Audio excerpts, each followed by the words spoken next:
Ellie Goulding, and I'm at Lollapalooza Festival. That's how you say it, right?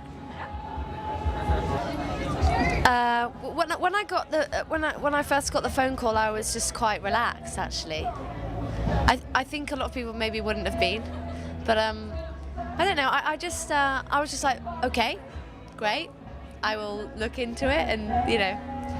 But no, it was yeah, a pretty crazy phone call to get, but I'd met Prince William before, so yeah.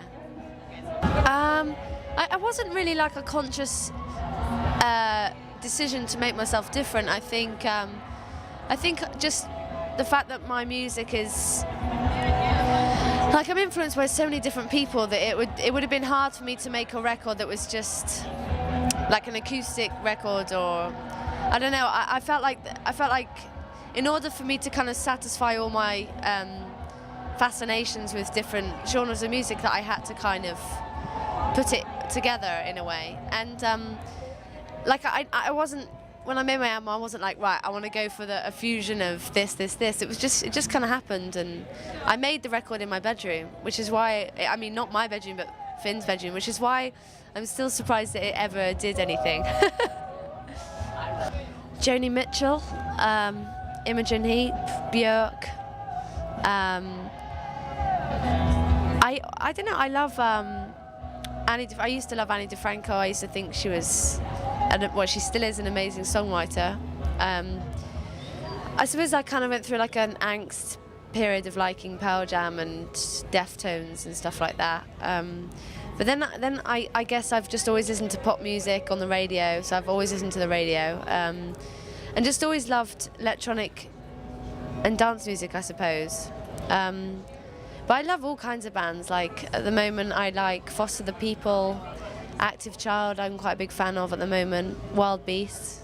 But then, you know, I love like Kanye and Jay-Z and Drake and all kinds of stuff. So it was a matter of what I could and couldn't do, really, because Finn obviously as a producer, he wanted to test out his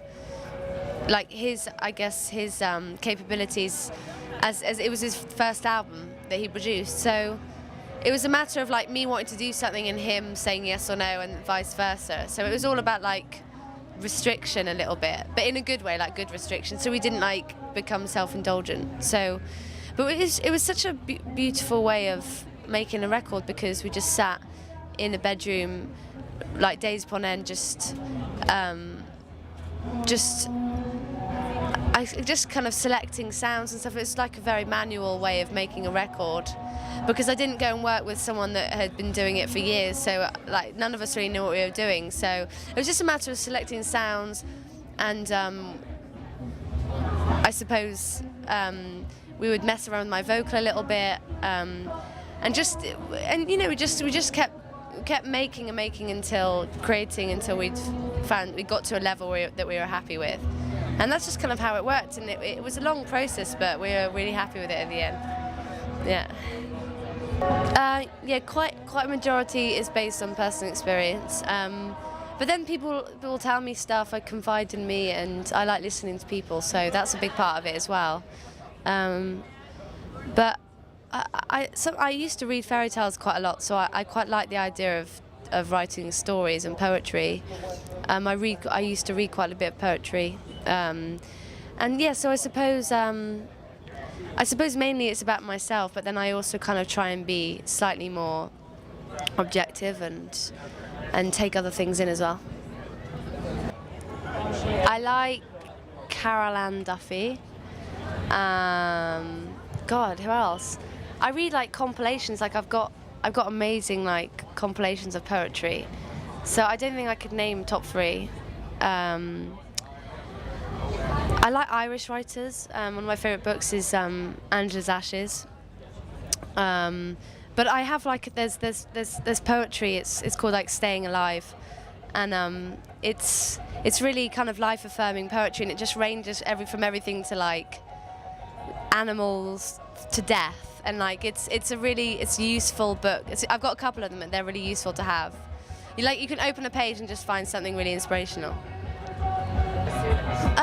I always give the same advice, which is make sure that you write, because it's really easy to fall into the trap of just singing covers that you really love. I know I used to do that. I think you should just constantly write, because that seems to have got louder in the last few seconds. I think just constantly write, because your writing is always evolving and progressing. And I remember my first writing was terrible, but at the time I thought it was the best thing ever. So it just, it keeps getting better. I mean, I think in myself, my writing improves. But it's just really important to start writing from. If you're a young musician, it's really important to start writing young, I think.